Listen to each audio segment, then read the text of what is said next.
So hello guys, welcome to my channel B pharmacy. तो यहाँ पर मैं आपके लिए एक नया topic basicity of amines unit 5 B pharmacy second semester का लेकर आया हूँ।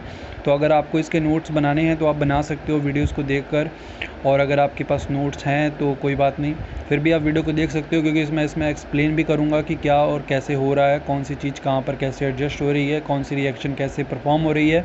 तो पूरी वीडियो देखना, बने रहो वीडियो के साथ। तो चलो स्टार्ट करता हूँ। बेसिसिटी ऑफ अमीन्स में यहाँ पर मैंने अमीन्स को लिया है जो कि आपका RNH, और जैसे आप देख सकते हो ये पूरी रिएक्शन है RNH2।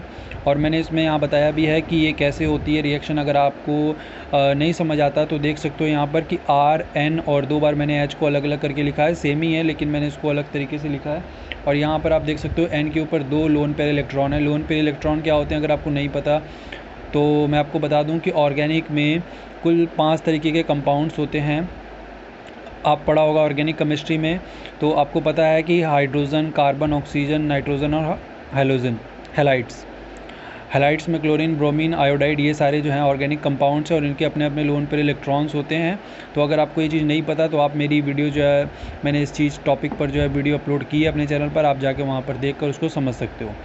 तो ये जो 2 लोन पेयर इलेक्ट्रॉन होते हैं, बेसिकली इनके ऊपर ही बेसिसिटी जो होती है वो अमीन्स की पूरी डिपेंड होती है। तो मैंने यहाँ पर लिखा हुआ है कि basicity of amine is due to the presence of lone pair electron.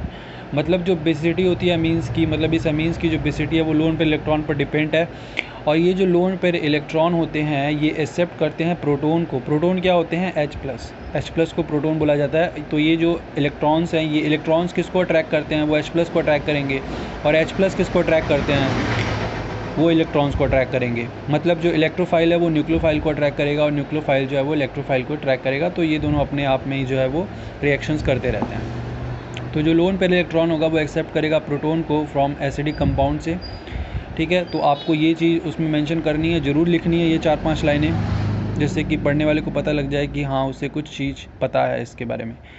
इसके बाद एग्जांपल्स की बात करूं तो यहाँ पर मैंने एमीन्स को लिया है। इसके बाद मैंने यहाँ पर हाइड्रोजन हैलाइड को लिया है, जिसमें मैंने इन दोनों को अलग अलग फॉर्म में लिखा है। यहाँ पर HX, और इसको मैं H बॉन्ड X भी लिख सकता हूँ, कोई प्रॉब्लम नहीं है, आप इसको इस तरह भी लिख सकते हो। ये मैंने आपके समझने के लिए जो है इसको लिखा है।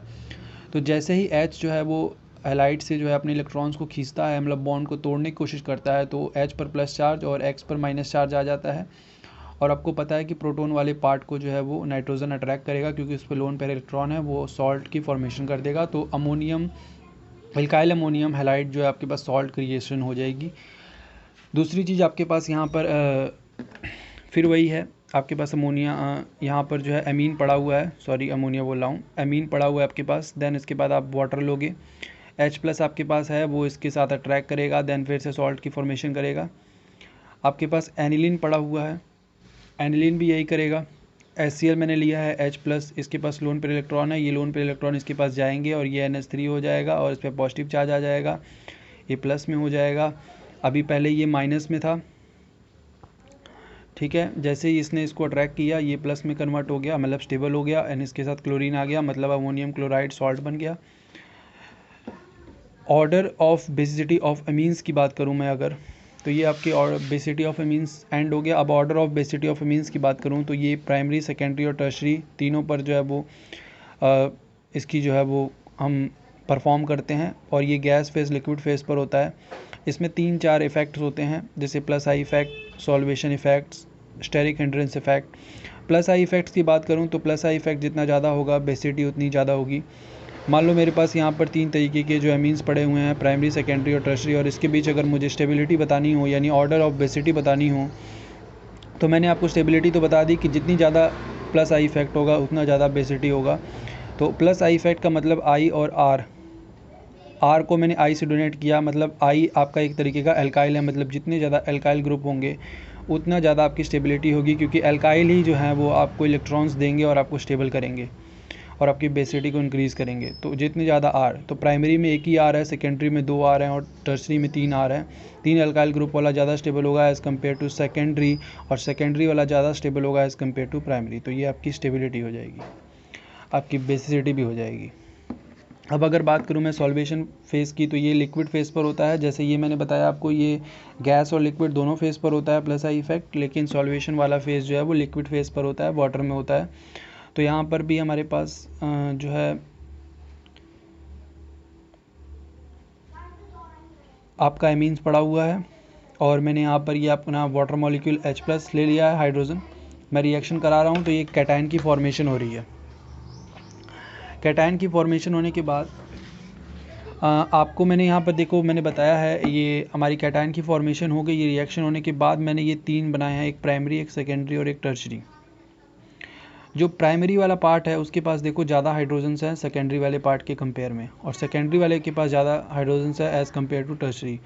तो अगर मैं बात करूँ प्राइमरी वाले, तो यहाँ अगर मैं हाइड्रोजन्स की रिएक्शंस कराता हूँ तो देखो मैंने यहाँ बताया कि जितनी एनर्जी कम होगी उतनी स्टेबिलिटी इंक्रीज़ होगी। मतलब ये है कि अगर मैं यहाँ पर हाइड्रोजन, जब भी कोई 2 रिएक्शंस आपस में अट्रैक्ट करती हैं, कंबाइन होती हैं, तो उसके बीच में कुछ एनर्जी रिलीज़ होती है। बेसिक सी बात है, आपको पता होगी। जब भी कोई रिएक्शंस आपस में अट्रैक्ट करती हैं तो कुछ एनर्जी रिलीज़ होती है और उसके बाद वो स्टेबल हो जाती हैं।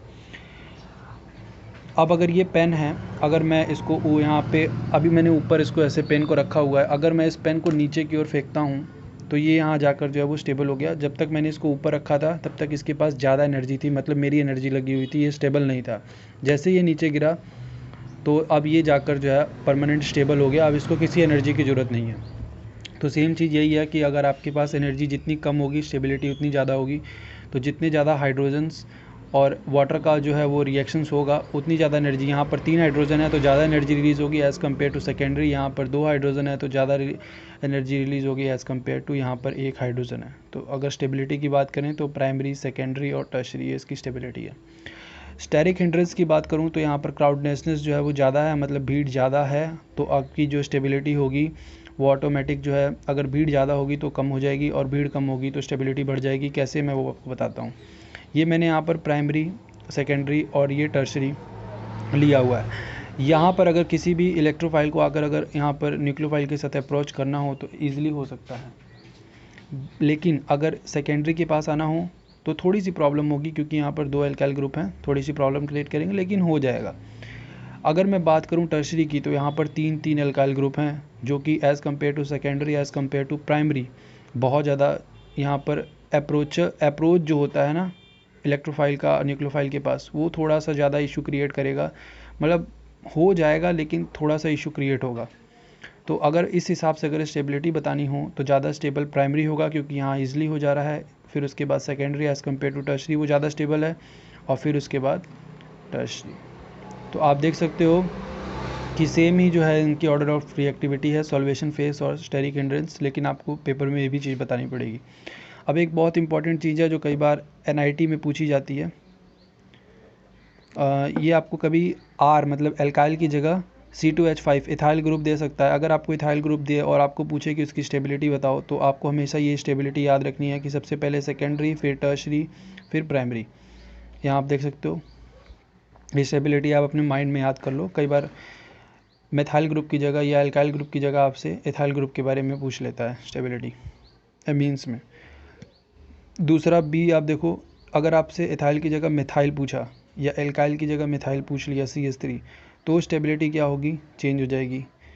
टर्शरी की जगह प्राइमरी आ जाएगा और प्राइमरी की जगह टर्शरी आ जाएगा, सेकेंडरी अपनी जगह ही रहेगा, तो ये इसकी स्टेबिलिटी हो जाएगी। तो ये है आपका बेसिसिटी ऑफ अमीन्स।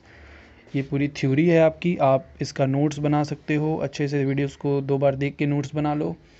ये आपकी पूरी वीडियो में मैंने एक्सप्लेन कर दिया कि बेसिसिटी ऑफ अमीन और ऑर्डर ऑफ बेसिसिटी ऑफ अमीन आप कैसे परफॉर्म करोगे। तो आशा करता हूँ आपको वीडियो अच्छी लगी होगी। तो अगर वीडियो में से कोई भी हेल्प आपको मिली हो तो चैनल को सपोर्ट करो यार, और अगली वीडियो में फिर मिलता हूँ, तो वहाँ पर आपको से effect of substitution on basicity के बारे में बात करूँगा। चलता हूँ guys, bye bye, take care, have a nice day.